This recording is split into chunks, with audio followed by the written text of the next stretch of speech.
स्वागत है दोस्तों मेरे YouTube चैनल पे। मैं हूँ हिमांशु और आप देख रहे हैं हमारा YouTube चैनल मैथमेटिकल्स वर्ल्ड। दोस्तों मैं आज अध्याय 1.3 का क्वेश्चन नंबर फर्स्ट बताने वाला हूँ। मैंने अध्याय 1.2 मैंने बता चुका हूँ, जिसका वीडियो मैंने डिस्क्रिप्शन में दे दूँगा। दोस्तों चलिए आइए देखते हैं प्रश्नावली 1 क्या कह रहा है अध्याय 1.3 का। दोस्तों प्रश्नावली 1 कह रहा है, प्रश्न 1 कह रहा है सिद्ध कीजिए कि √5 एक अपरिमेय संख्या। दोस्तों यहाँ पे प्रश्न 1 यह कह रहा है कि सिद्ध करना है हमको कि √5 एक अपरिमेय संख्या। तो चलिए दोस्तों मैं इसे हल करके बताता हूँ। दोस्तों √5 हो या फिर √2 हो या फिर कोई भी संख्या हो, तो पहले हम लोग लिखेंगे माना कि √5 एक क्या है, परिमेय संख्या है। तो पहले दोस्तों हम लोग लिखेंगे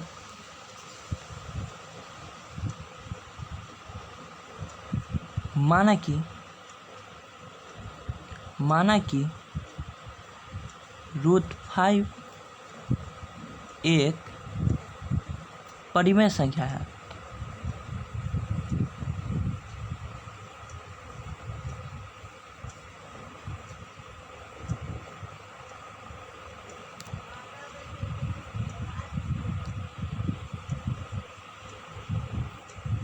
ठीक दोस्तों लिख दिए माना कि √5 एक परिमेय संख्या। तो दोस्तों आगे लिखेंगे जब हमने √5 को परिमेय संख्या माना है तो इसे परिमेय संख्या के रूप में भी इसे लिखना पड़ेगा। तो परिमेय संख्या क्या होता है? परिमेय संख्या वो होता है जिसे p/q के रूप में हम लोग व्यक्त करते हैं, जिसे भिन्न भी कहते हैं। तो चलिए दोस्तों √5 को हम लोग परिमेय संख्या में व्यक्त करते हैं। तो दोस्तों पहले हम लोग लिखेंगे √5 = p/q, p/q। ठीक है दोस्तों, तब ये परिमेय संख्या। तो इसके बारे में लिख देंगे जहाँ p और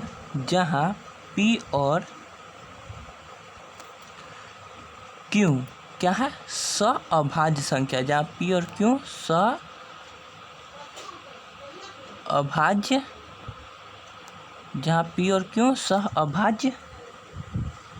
संख्या है, जहाँ p और q सअभाज्य संख्या है तथा q =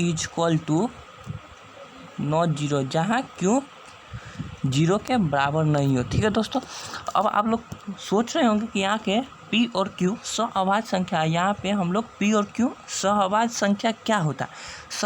दोस्तों सअभाज्य संख्या वह होता है ऐसी संख्या जिसमें एक की अतिरिक्त एक भी उभयनिष्ठ गुणनखंड न हो। सअभाज्य संख्या उसे कहते हैं दोस्तों जिसमें एक के अतिरिक्त एक भी उभयनिष्ठ गुणनखंड न हो। ठीक है दोस्तों, आगे चलते हैं।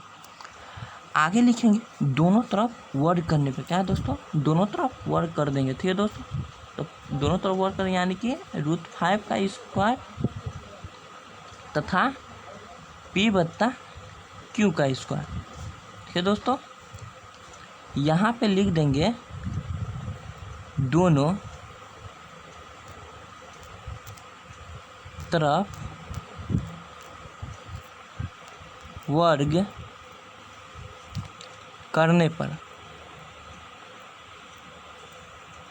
दोनों तरफ वर्ग करने पर। ठीक है दोस्तों, तो यहाँ पे दोनों तरफ वर्ग करने तो करेंगे तो हमें प्राप्त होता है कि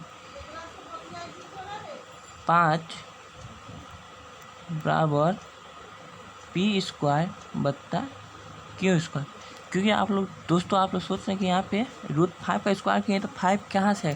तो दोस्तों हम लोग बताते हैं कि √5 का स्क्वायर मतलब है कि √5 × √5। ठीक है दोस्तों, तो हम लोग लिख सकते हैं इसको √25। ठीक है दोस्तों, तो √25 क्या होता है?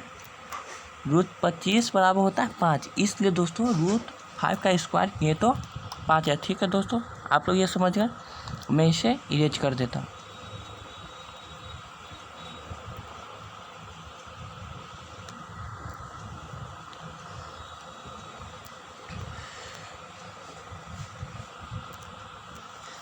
चलिए दोस्तों आगे बढ़ते हैं।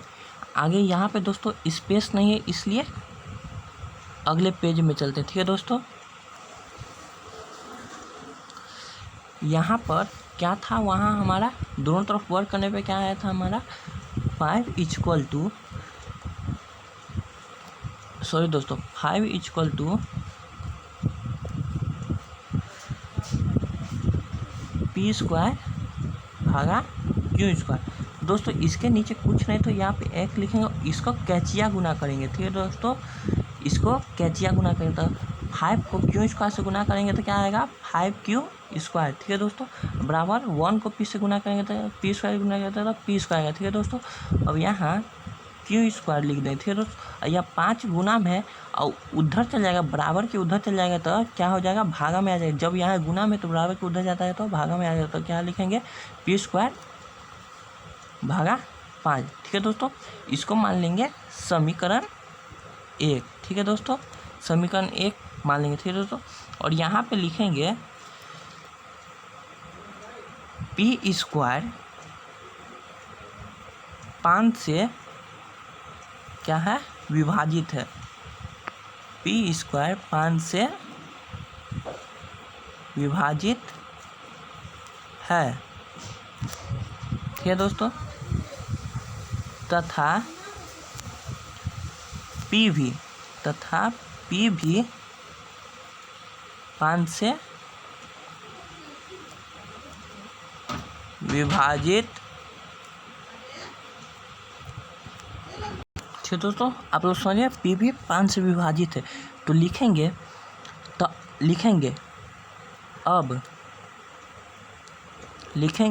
अब P बराबर 5n समीकरण 1 में रखने पर, P बराबर 5n समीकरण 1 में रखने पर, तो समीकरण 1 क्या आ गया दोस्तों क्यू स्क्वायर बराबर पी स्क्वायर है। दोस्तों यहाँ देखिए तो पी स्क्वायर, पी के जगह क्या लिखेंगे हम लोग 5n माने तो पी के जगह 5m लिखेंगे। यहाँ पे पी स्क्वायर है तो 5m स्क्वायर हो जाए। ठीक है दोस्तों, बताएं 5 है तो 5 हो गया। ठीक है दोस्तों, तो क्यू स्क्वायर है तो क्यू स्क्वायर हो गया बराबर 25 है तो ठीक है दोस्तों, तो 5m का स्क्वायर करेंगे तो क्या आ जाएगा 25m स्क्वायर बत्ता 5।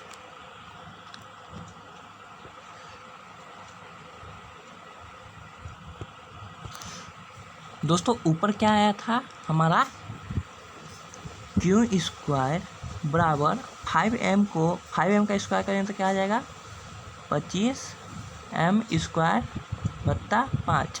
फिर 5 से ये 25 5 बार में कटा। ठीक है दोस्तों, तो क्यू स्क्वायर बराबर हो जाएगा 5m स्क्वायर। ठीक है दोस्तों, तो m स्क्वायर बराबर क्या हो जाएगा, यहाँ 5 गुना में है तो उधर जाएगा, बराबर के उधर जाएगा तो भागा में आ जाएगा, तो इसलिए हो जाएगा क्यू स्क्वायर बत्ता 5। ये हो जाएगा समीकरण 2। ठीक है दोस्तों, तो यहाँ पे हम लोग क्या लिख सकते हैं, यहाँ पे भी लिखेंगे क्यू स्क्वायर 5 से विभाजित है। क्यू स्क्वायर क्या किससे विभाजित है 5 से विभाजित है, तथा क्यों भी 5 से विभाजित। ठीक है दोस्तों, इतना आप समझिए। तो फिर हम लिखेंगे दोस्तों, फिर हम लोग लिखेंगे क्या समीकरण 1 तथा 2 से लिखेंगे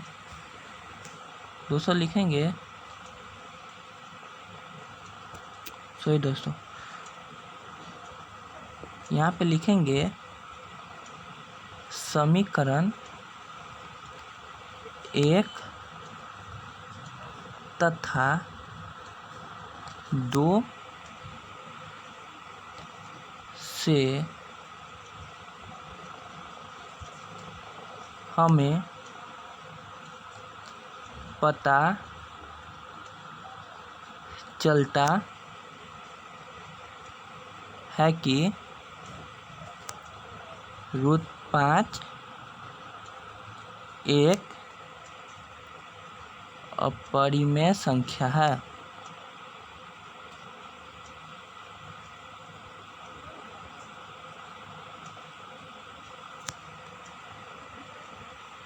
ठीक है दोस्तों, क्या लिखेंगे दोस्तों? समीकरण 1 में क्या लिखा, यहाँ पे हमने लिखा है कि समीकरण 1 तथा समीकरण 2 से हमें पता चलता है कि √5 एक परिमेय संख्या। तो दोस्तों हम लोग कैसे पता कर लिए कि समीकरण 1 तथा 2 से पता चला कि √5 एक परिमेय संख्या। तो दोस्तों समीकरण 1 में देखिए कहाँ गया समय दोस्तों, तो समीकरण 1 में यहाँ देखिए कि P जो है 5 से विभाजित है। तो हम लोग यहाँ पे क्या लिखे थे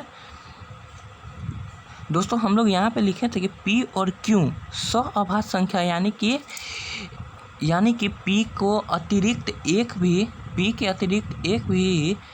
अतिरिक्त एक भी उभयनिष्ठ गुणनखंड न हो। तो यहाँ पे देखिए दोस्तों, यहाँ पे P का एक भी उभयनिष्ठ गुणनखंड न हो, एक के अलावा और कोई भी उभयनिष्ठ गुणनखंड न हो। तो दोस्तों यहाँ पे देख रहे हैं कि यहाँ P² का उभयनिष्ठ गुणनखंड 5 है। तो 5 है, तो यहाँ पे तो हरगिज है कि यह सअभाज्य संख्या नहीं है। और क्यों से भी पता चलता है कि यह 5 से विभाज्य है, तो यह भी सअभाज्य संख्या नहीं है। क्या माने थे हम लोग? √5 एक परिमेय संख्या कहाँ, जब P और Q सअभाज्य संख्या पर। यहाँ तो पता चला है दोस्तों, यहाँ समीकरण 1 तथा समीकरण 2 से पता चला कि P और तथा Q सअभाज्य संख्या नहीं है, इसलिए हमारी मान्यता गलत हो गई। जो √5 एक परिमेय संख्या माने थे वो हमारी मान्यता गलत हो गई। इसलिए समीकरण 1 तथा समीकरण 2 से पता चलता है कि √5 एक अपरिमेय संख्या है। ठीक है दोस्तों, ये क्वेश्चन आप लोग समझ गए। ठीक है दोस्तों, अब चलते हैं अगले क्वेश्चन पे। दोस्तों प्रश्नावली 1.3 का प्रश्न नंबर 2 कह रहा है कि सिद्ध कीजिए कि 3 + 2√5 एक अपरिमेय संख्या है। दोस्तों कह रहा है कि 3 + 2√5 एक अपरिमेय संख्या है, इसको सिद्ध करना है। तो दोस्तों मैंने बोला था कि कोई भी अपरिमेय संख्या सिद्ध करना, तो पहले हम लोग लिखेंगे क्या? पहले हम लोग लिखेंगे 3√5 एक परिमेय संख्या है। ठीक है दोस्तों, पहले हम लोग लिखेंगे माना कि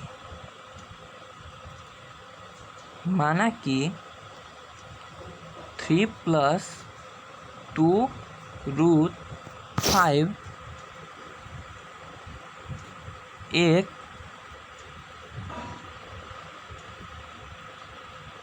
परिमेय संख्या है। क्या दोस्तों? 3 + 2√5 एक परिमेय संख्या। तो इसको परिमेय संख्या माना है, तो इसको परिमेय संख्या के रूप में लिखना होगा। तो परिमेय संख्या के रूप में लिखने के लिए क्या करेंगे? तो चलिए दोस्तों लिखते हैं 3 + 2√5 = P/Q। तो उसमें क्या लिखे थे दोस्तों? इसमें यही लिखेंगे। क्या लिखेंगे? जहाँ P तथा Q सअभाज्य संख्या है। सअभाज्य संख्या है तथा Q = नॉट जीरो। ठीक है दोस्तों, Q 0 के बराबर नहीं होना चाहिए। ठीक है दोस्तों, तो हम लोग इसको सॉल्व करते हैं। हम लोग इसको सॉल्व करेंगे तो क्या हो जाएगा? 2√5 = P/Q। 3 प्लस में है, बराबर के उधर जाएगा तो क्या हो जाएगा? -3। ठीक है दोस्तों, इसके नीचे कुछ नहीं है, तो यहाँ पे 1 है। इसको भिन्न का घटाव करेंगे। ठीक है दोस्तों, तो वहाँ क्या था? 2√5 = P/Q -3/1। ठीक है दोस्तों, अब इसको भिन्न का घटाव कर देंगे। ठीक है दोस्तों, क्यू और 1 का एलसीएम लेंगे तो क्या होगा दोस्तों, क्यू ही रहेगा। क्यू तो यहाँ पे पी हो जाएगा माइनस क्यू है तो यहाँ पे 3Q हो जाएगा दोस्तों, ठीक है।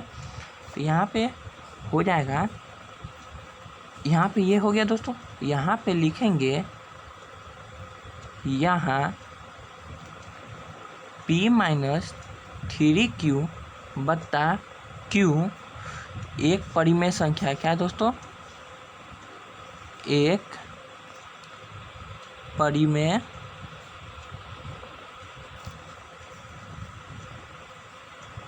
संख्या है। दोस्तों यहाँ पे देखने से पता चला कि P माइनस 3Q बट्टा Q एक परिमेय संख्या, क्योंकि यह P बट्टा Q के रूप में है, ठीक है दोस्तों। तथा लिखेंगे तथा 2√5 एक अपरिमेय संख्या, ठीक है दोस्तों।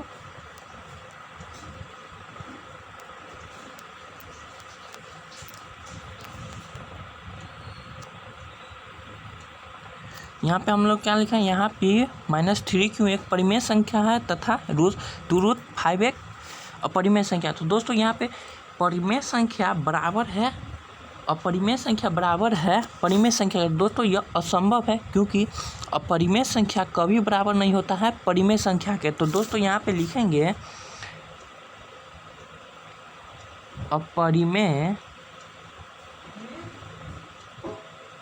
अपरिमेय संख्या बराबर परिमेय संख्या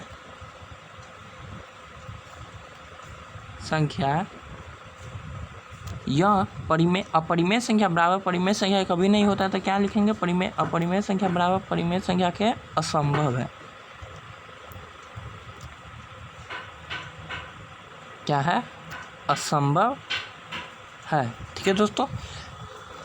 असंभव है इसलिए लिखेंगे कि असंभव आगे इसलिए लिखेंगे कि अतः हमारी मान्यता गलत है। अतः हमारी मान्यता गलत है। हम लोग क्या माने थे, 3 + 2√5 एक परिमेय संख्या, तो हमारी मान्यता गलत हो गई, वह परिमेय संख्या नहीं है। इसलिए 3 +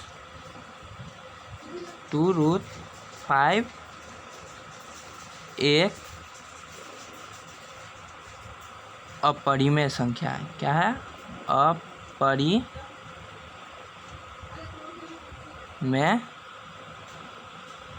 संख्या है, ठीक है दोस्तों। आशा करता हूँ कि आपको ये प्रश्न समझ में आया होगा।